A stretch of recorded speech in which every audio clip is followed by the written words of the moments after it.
विष्णु पुराण में एक श्लोक आता है। यह हिमाचल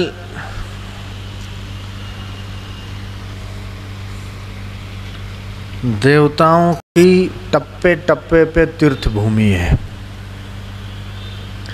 वशिष्ठ की तपोभूमि, गर्ग ऋषि की तपोभूमि, और ये जो मनाली है वो महाराज मनु की तपस्थली है। जो हिमाचल के हैं उन्हें शायद पता होगा, नहीं पता हो तो मैं कह दे रहा हूँ, और जो बाहर के हैं उनको भी ये थोड़ा जान लेना जरूरी है।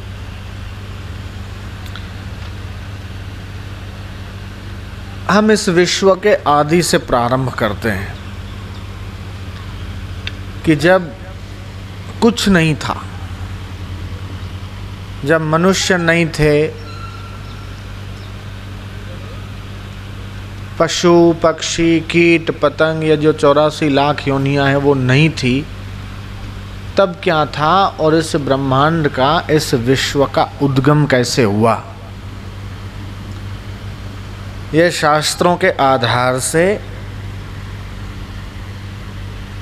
मैं आपको बताता हूँ। कहते हैं कि सबसे पहले इस पृथ्वी पे पानी पानी था, जल ही जल था, जल के सिवा कुछ नहीं था। पूरी पृथ्वी जलमग्न थी। और जैसे उस जल में तरंग पैदा होती है, उस प्रकार परमात्मा के मन में स्फुरण पैदा हुआ। जिस प्रकार रात को हम सो जाते हैं और सुबह हम उठते हैं तो उठे और उठने के बाद तुरंत मन में स्फुरण पैदा हुआ। क्या टाइम हुआ है, हम कहाँ हैं, बाहर क्या है, प्रकाश है, अंधकार है, कुछ भी। उससे पहले सुषुप्ति होती है, शून्य होता है, कोई विचार नहीं होता। मनुष्य की 3 ही अवस्थाएं मानी गई है कि जागृत, स्वप्न, सुषुप्ति। जागृत अवस्था ये अभी की, आप मुझे देख रहे हैं, समझ रहे हैं, सुन रहे हैं, जान रहे हैं, पहचान रहे हैं। मैं आपको सुन सकता हूँ, देख सकता हूँ, जान रहा हूँ, पहचान रहा हूँ। ये जागृत अवस्था जिसमें हम लोग कर्म आदि करते हैं। दूसरी अवस्था है सुषुप्ति। सुषुप्ति अर्थात निद्रा की अवस्था। तीसरी अवस्था है स्वप्न। हीता नाम की नाड़ी में स्वप्न दिखता है, और स्वप्न का जो समय है वो तो कुछ सेकंड का या कुछ समय का ही होता है, कुछ मिनटों का। लेकिन वो स्वप्न काल में हमें ऐसा लगता है कि ओ बाप रे बाप, महीने के महीने बीत गए, वर्षों के वर्ष बीत गए। चौथी जो अवस्था है वो सामान्य लोगों की नहीं होती, वो महापुरुषों की मानी जाती है। उसको तुरीय अवस्था कहते हैं। लाखों करोड़ों में कोई ब्रह्मवेत्ता की, तत्वज्ञ महापुरुष की वो स्थिति बनती है। अक्सर हम लोग इन्हीं तीनों अवस्थाओं में जिंदगी जीते हैं। तो जिस प्रकार पानी में तरंग पैदा होती है या पानी में बुलबुला पैदा होता है, ठीक उसी प्रकार इस विश्व को बनाने वाले उस परमेश्वर सर्वशक्तिमान उस परब्रह्म के मन में स्फुरण पैदा हुआ। एको हम बहुश्याम, कि मैं एक हूं और बहुत हो जाऊं। जिस प्रकार हम स्वप्न में कुल्लू बना लेते हैं, मनाली बना लेते हैं, घर बना लेते हैं, पेड़ पौधे पर्वत बना लेते हैं, नदी बना लेते हैं और उस नदी में स्नान भी कर लेते हैं। तो उस स्वप्न के हम ब्रह्मा हैं। और स्वप्न जब रनिंग अवस्था में होता है तो उस स्वप्न के हम विष्णु हैं और उस स्वप्न को संहार करने वाले हम ही शिव बन जाते हैं। केवल स्वप्न के, हाँ, इस जगत के नहीं। इसी प्रकार वो परब्रह्म परमात्मा के इस प्रकार स्फुरण करने से एक तृतीयांश हिस्से में पानी हो गया और बाकी का जल हो गया।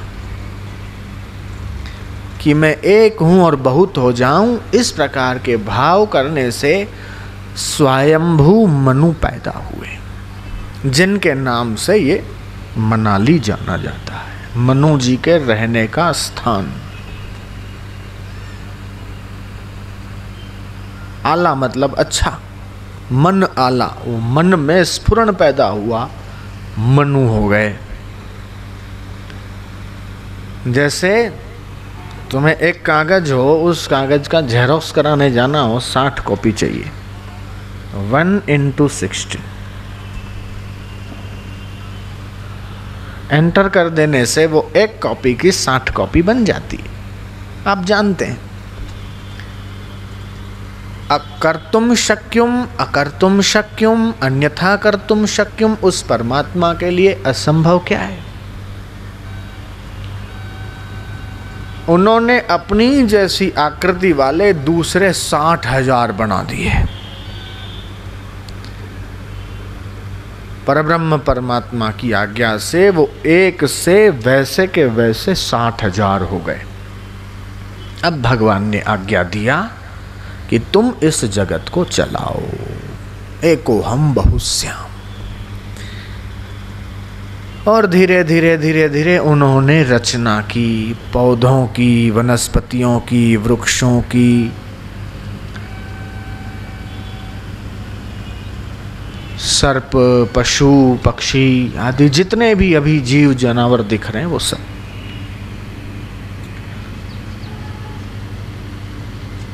जिस प्रकार हम एक खेल बनाते हैं, क्रिकेट है, वॉलीबॉल है, दूसरी छोटी मोटी कई गेम्स है, कई खेल है, खुद ही उस खेल का आयोजन करके जैसे खुद ही उसमें खेलते हैं, उसी प्रकार वो परमात्मा खुद ही इस जगत का निर्माण करके खुद ही उसमें खेलते हैं। कभी राम बनकर, कभी कृष्ण बनकर, कभी परशुराम बनकर। श्रीमद् भागवत में भगवान के 24 अवतारों की बड़ी सुंदर सुंदर और रोचक कथाएं। 3,36,000 किलोमीटर प्रति सेकंड प्रकाश की किरण भागती है।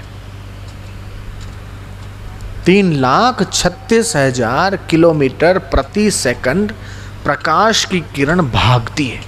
सूर्य वहां पर जब पैदा होते हैं, उदय होते हैं, तो उनकी किरण को इस पृथ्वी पर आने के लिए लगभग 8 से 8.5 मिनट का टाइम लगता है। अब ये सोचिए कि कितना दूर होंगे। कुछ ऐसे भी सितारे हैं कि उनका प्रकाश अभी तक इस पृथ्वी पर नहीं पहुंचा और उनके प्रकाश की किरण भी उसी रफ्तार से भाग रही है। कितना दूर होंगे, कल्पना कीजिए।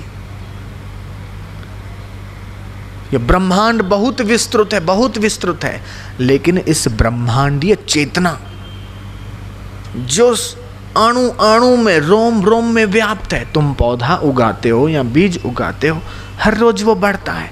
चित्त शक्ति ईश्वर की। बच्चा रोज पेट में बड़ा हो रहा है, जन्म हुआ, रोज वो इंप्रूवमेंट कर रहा है, रोज बढ़ रहा है। वो कैसे बढ़ रहा है? अथवा खिला हुआ पुष्प सूखने की ओर जा रहा है, मुरझाई हुई जो दबी हुई कली है वो विकसित होने के लिए अग्रसर है।